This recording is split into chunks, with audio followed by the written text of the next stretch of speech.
여러분의 삶에 풍성할 수 있기를 주님의 이름으로 축원드립니다.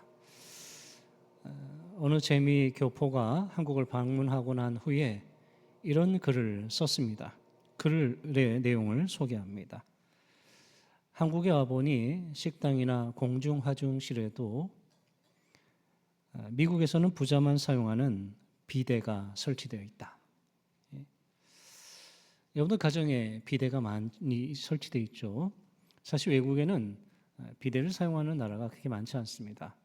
외국 사람들이 한국에 방문했을 때 상당히 놀라는 것이 숙소마다 그런 비데가 설치되어 있는 것을 보고 놀란다고 합니다. 또 계속해서 말합니다. 주차 티켓을 뽑는 촌스러운 행동은 하지 않고 자동 인식으로 주차장에 들어간다. 지금 유럽에 가봐도요, 자동으로 주차장 들어가는 곳 별로 없습니다. 주차 티켓 뽑아야 주차할 수 있습니다.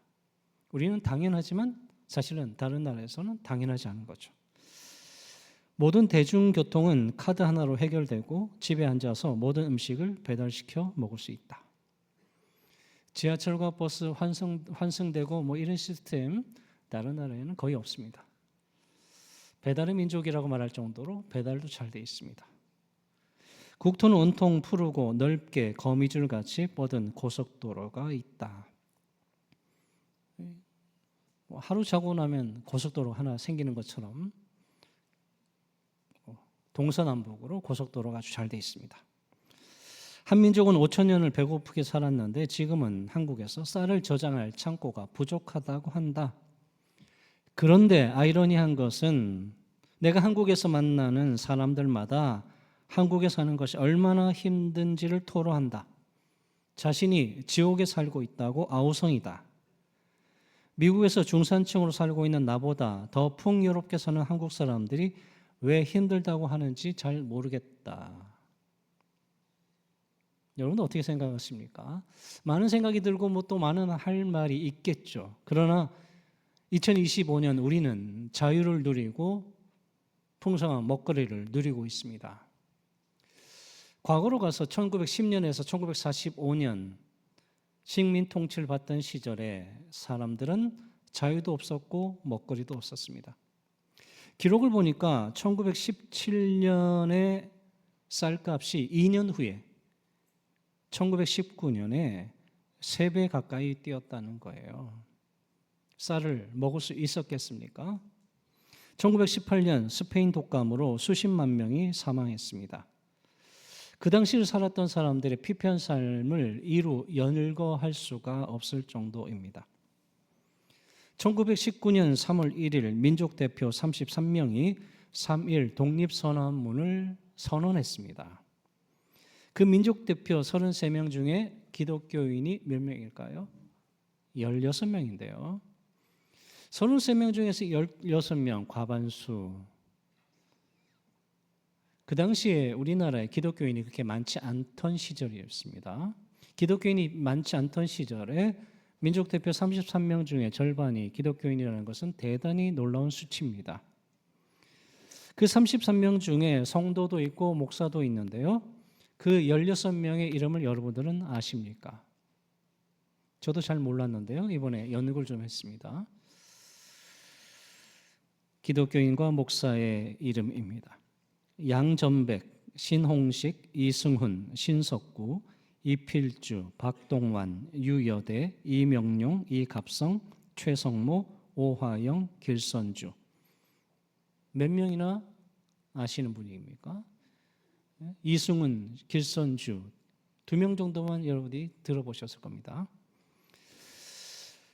독립선언서는 우리나라가 물질적으로 잘 먹고 잘 사는 것을 목표로 두지 않았습니다. 독립한 나라의 주인으로서 권리와 자유와 평등을 누리는 사람답게 살려는 것을 목표로 두었습니다. 독립선언서는 우리나라만 권세와 영광을 누리는 것을 목표로 두지 않았습니다. 세계 평화와 인류 행복의 발판을 마련하고자 했습니다. 독립선언서는 우리나라만 특별한 민족이라는 것에 목표를 두지 않았습니다. 모든 나라, 모든 민족이 하나님 앞에서 평등하다는 사회동포주의가 목표였습니다. 제가 시 하나를 소개하려고 합니다. 별 하나의 추억과 별 하나의 사랑과 별 하나의 쓸쓸함과 별 하나의 동경과 별 하나의 시와 별 하나의 어머니. 그러나 겨울이 지나고 나의 별에도 봄이 오면 무덤 위에 파란 잔디가 피어나듯이 내 이름자 묻힌 언덕 위에도 자랑처럼 풀이 무성할 거이다. 누구의 시입니까? 윤동주의 별 해는 밤의 일부입니다. 1941년 23세의 청년 윤동주가 쓴 시입니다. 시인 윤동주 자신의 상황과 나라의 상황을 무엇으로 비유했어요? 겨울과 무덤이라고 말하고 있습니다. 그런 시인은 봄날의 파란 잔디와 같은 시대가 오기를 꿈꿨습니다. 피폐한 삶, 슬픈 현실 속에서도 미래에 대한 희망의 끈을 놓지 않았던 윤동주는 조국의 독립을 보지 못했습니다. 1945년 2월 27세의 나이에 형무소에서 사망했고 연변 조선족 자치구 한 교회의 묘지에 안장되어 있습니다. 3.1 독립선언문의 33명 중에서도 절반 이상이 조국의 독립을 보지 못하고 사망했습니다. 이들은 의미가 없는 행동을 했던 것일까요? 이들은 의미가 없는 죽음일까요? 오늘 예수님께서 비유로 말씀하시는데 어떤 도시에 재판장이 있는데 그 재판장은 하나님을 두려워하지 않고 사람을 무시하는 사람, 사람을 존중히 여기지 않는 사람입니다. 어느 날 남편을 여인 한 여자가 와서 간청하는데 내 원수에 대한 나의 원한을 풀어주소서. 재판장이 안 들어줍니다. 이 여자가 포기하지 않고 또 찾아갑니다. 저를 고발하는 사람한테서 저의 권리를 찾아주십시오. 안 들어줍니다. 또 찾아갑니다. 이 여자를 거들떠보지도 않던 재판장이 속으로 생각하기를 나는 하나님을 두려워하지 않고 사람을 무시하는 사람이다. 자기 자신에 대해서 잘 알고 있죠. 그리고 나서 그렇지만 이 여자가 나를 성가시게 하니까 그 권리를 찾아주어야겠다. 끝내 와서 내 얼굴을 후려치는 일은 없게 해야지라고 생각합니다. 우리 개역개정 성경에는 나를 괴롭게 하리라라고 의역했지만 원어를 직역하면 얼굴을 후려치다입니다. 재판장은 여자가 계속 간청하다가 자신에게 대들 수도 있을 것을 염려해서 간청을 들어줘야겠다라고 생각합니다. 예수님께서 이 비유를 말씀하시고 나서 말씀하시기를 하물며 하나님이 선택하신 사람들이 하나님께 밤낮 부르짖는데도 그들의 권리를 안 찾아주시겠나? 그들을 오랫동안 두고만 보시겠나? 라고 하십니다. 여러분들은 오늘 이 비유를 들으면서 또 지금까지 성경을 집에서 읽으면서 이상한 점이 없었습니까? 의문이 드는 것은 없었습니까? 저는 이번 주간에 이 말씀을 읽으면서 세 가지가 의문점이 들었는데 첫 번째는 불의한 재판장 이야기를 하고 나서 하나님이 이야기를 하는 것이 연결이 잘 되는가? 타당한가? 두 번째는 이 여자가 끈질기게 재판장에게 찾아와서 간청해서 그 여자가 원하는 것이 이루어진 것처럼 성도들이 끈질기게 기도하면 응답된다는 것을 말씀하시는 건가? 세 번째는 예수의 마지막 말씀이 아리송합니다. 그러나 인자가 올 때에 세상에서 믿음을 보겠느냐? 예수님께서 재림하실 때 성도의 믿음의 여부를 보지 않는다는 말씀인가? 아니면 믿음이 아니라 다른 것을 본다는 말씀인가? 여러분 어떻게 생각하십니까? 예수님은 오늘 1절에서 비유로 말씀하신 목적을 말씀하시는데요. 항상 기도하고 낙심하지 말아야 할 것을 비유로 말씀하여 항상 기도하고 낙심하지 않아야 할 이유를 말씀하신다라고 말하고 비유를 말합니다. 그렇다면 우리가 낙심할 상황에서도 위기 가운데서도 기도하라는 말씀일까요? 우리가 집에서 또 어디서든 성경을 읽을 때 주의해야 될 점은 성경을 한 구절만 떼어놓고 자기의 삶에 적용하거나 그러면 안 돼요. 성구도 많이 팔고 액자도 많잖아요. 그래서 뭐 식당이라는 데 뭐 걸어놓고 집에도 걸어놓는데 때로는 그런 말씀이 그 전후 맥락 가운데 별로 그다지 좋은 말씀도 아닌데도 그 말씀을 잘 모르고 그냥 한 구절만 떼어놓고 벽에다 걸어놓는 경우도 더러 있습니다. 오늘 말씀도 우리가 1절에서 8절까지만 읽었지만 전후 맥락을 잘 살펴야 오늘 예수님께서 어떤 말씀을 하시는지 알 수 있는데요. 우리가 18장을 읽었는데 17장 20절을 보면 바리새인들이 예수님께 찾아와 묻습니다. 하나님 나라가 언제 옵니까? 라고 묻습니다. 하나님 나라에 대해서 묻습니다. 그래서 예수님께서 하나님 나라에 대해서 말씀하시는 가운데 이 비유를 말씀하신 겁니다. 그래서 오늘 제가 봉독한 말씀은 기도에 관한 말씀이 아니라 하나님 나라와 관련된 말씀입니다. 하나님 나라를 기다리는 제자, 종말을 기다리는 제자의 모습이 어떠해야 하는지를 말씀하기 위해서 오늘 이 비유를 말씀하신 것입니다. 또한 불의한 재판장 이야기를 하고 나서 하나님과 연관시키는 것이 혹시라도 마음에 걸리는가 한다면 7절에 하물며를 주목해 보아야 합니다. 오늘 예수님은 불의한 재판장과 하나님을 동일선상에서 비교하는 것이 아니에요. 불의한 재판장과 참된 재판장이신 하나님은 완전한 대조를 이루고 있습니다. 불의한 재판장이 어려운 상황에 있는 사람이 계속 간청할 때 들어줍니다. 하물며 하나님께서 성도가 밤낮 부르짖는데 그냥 계시겠는가라는 겁니다. 하나님은 성도의 권리를 찾아주실 참된 재판장이 되신다는 말씀입니다. 또한 예수님의 비유 마지막 말씀, 그러나 인자가 올 때에 세상에서 믿음을 보겠느냐? 새 한글 성경에 이렇게 되어 있습니다. 그러나 인자가 올 때 과연 땅에서 이 믿음을 찾아내게 될까? 예수님이 다시 올 때 과연 이 땅에서 이러한 믿음을 찾아내게 될까? 뭡니까? 오늘 개역개정 성경에 나오는 인자가 올 때에 세상에서 믿음을 보겠느냐? 예수님이 말씀하신 것은 반어법입니다. 반어법. 종말에 예수님께서 성도의 믿음의 여부를 보지 않는다는 말씀이 아니에요. 반어법으로 강조하는 거예요. 주님께서 재림하실 때 성도들, 제자들의 믿음을 보시겠다라는 거예요.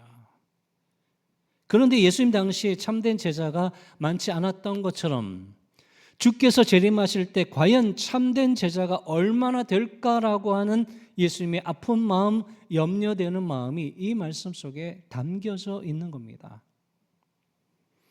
오늘 비유를 말씀하시기 전에 17장에서 예수님께서 노아와 롯 시대를 말씀하십니다.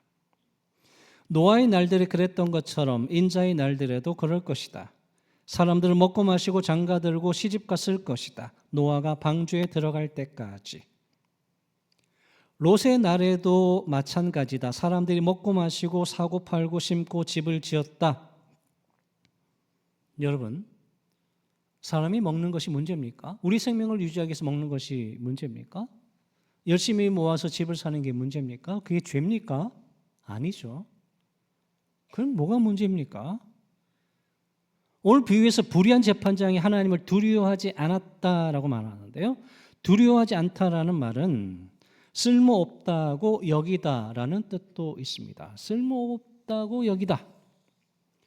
노아 시대 사람들이 먹고 마신 것이 문제가 아니라 하나님을 쓸모없다고 여긴 것이 문제예요.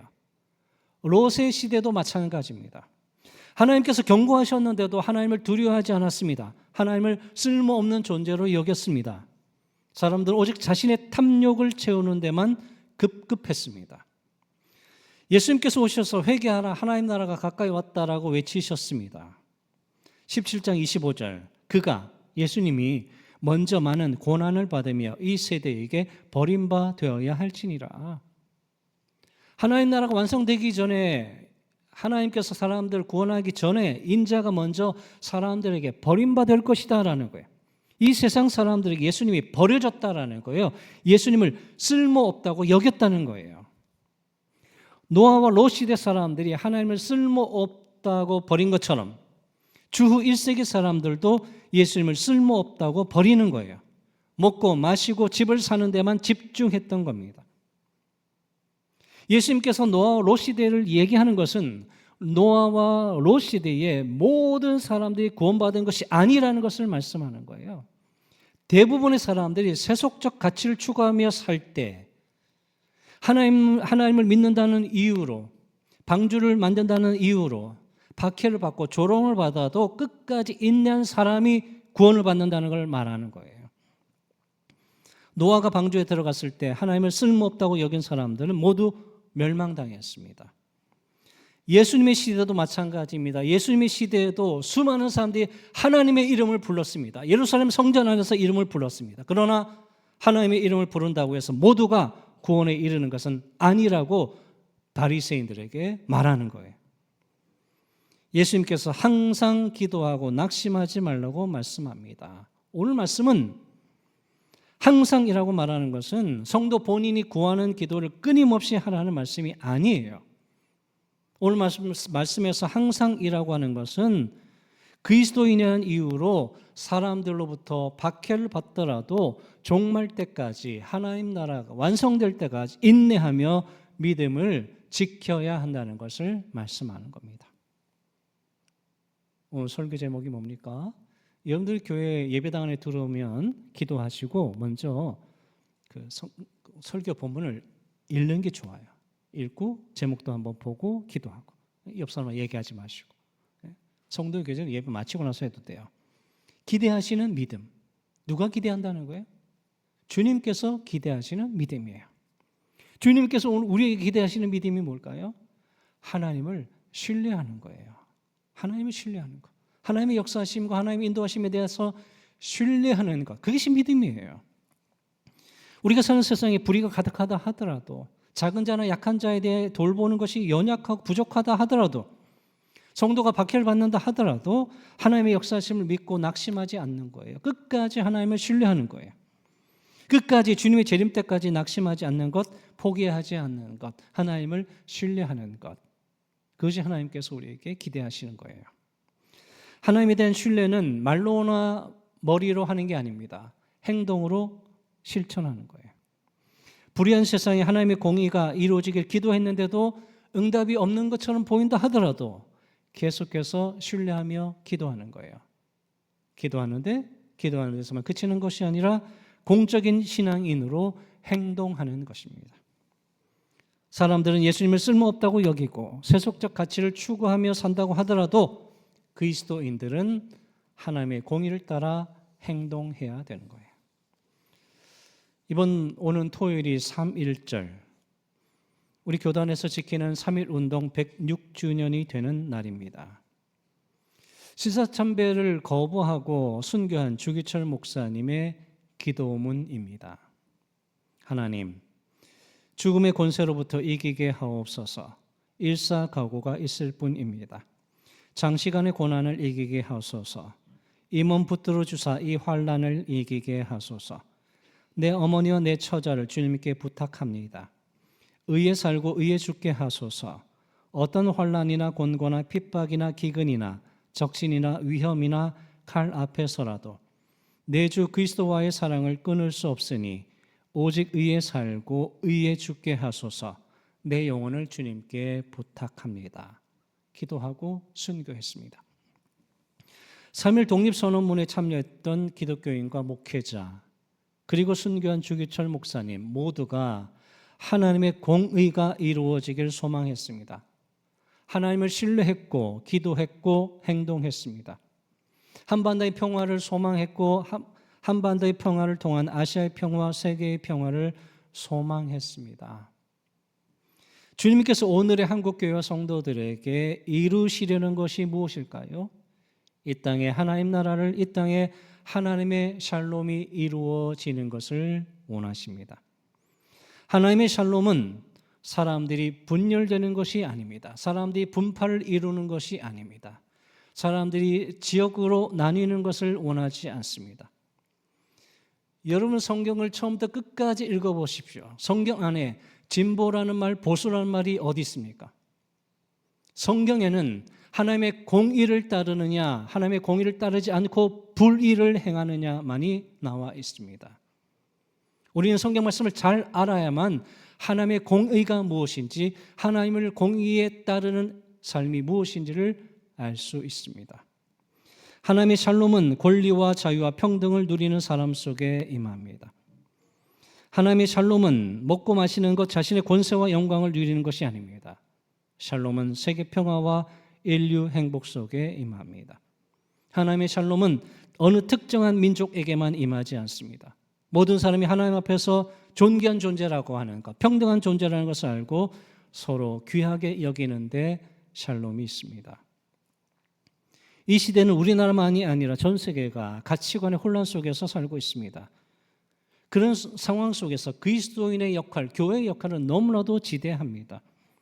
주님께서 세상 사람들에게 버림받은 것처럼 오늘의 그리스도인들이 세상 사람들로부터 버림받는다고 하더라도 하나님의 가치를, 하나님의 말씀을 지켜가야 합니다.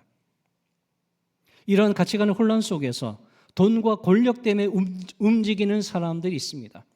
큰 소리를 치더라도, 어떤 행동을 하도 그 이면에 돈과 권력이 함께 움직이고 있는 겁니다. 성도는 그런 것들을 잘 분별하고 중심을 그리스도에게 두고 잘 잡아야 하는 겁니다. 세상 사람들이 말하는 의가 아니라 하나님의 공의가 이루어지길 기도해야 되고 하나님의 공의에 합당하게 행동해야 합니다. 주님이 우리에게 기대하시는 믿음은 하나님에 대한 신뢰이고 하나님의 공의에 근거한 실천이고 행동입니다. 주님이 재림하실 때 믿음의 사람이 얼마나 될까? 이 말씀은 저에게 너무나도 무겁게 다가왔습니다. 두렵고 떨림으로 다가왔습니다. 주님께서 재림하실 때 우리나라와 이 세계에 주님께서 인정하시는 사람이 얼마나 될까? 주님께서 염려하며 아픈 마음을 가지고 사람들에게 선포하셨습니다. 우리는 재림 때에 믿음의 사람으로 인정받을 수 있을까? 우리 모두가 자기 자신에게 진지하게 질문을 던져보아야 합니다. 주께서 기대하시는 믿음의 사람으로 끝까지 믿음의 여정을 손잡고 우리 모두가 걸어갈 수 있기를 주님의 이름으로 축원드립니다. 기도하겠습니다. 사랑의 하나님, 우리나라를 긍휼히 여기셔서 독립된 나라로 평화의 나라로 만들어 주시니 감사드립니다. 하나님의 은혜를 잊어버리고 세속적인 가치를 먹고 마시는 데만 전념하지 않게 하옵소서. 하나님께서 허락하신 평화와 샬롬이 이루어지는 땅이 되게 하시고 주의 제자들이 날로 많아지게 하옵소서. 하나님의 은혜 가운데 하나님의 공의가 이루어지고 샬롬이 임하는데 작은 역할이라도 감당하게 하옵소서. 예수님의 이름으로 기도하옵나이다. 아멘.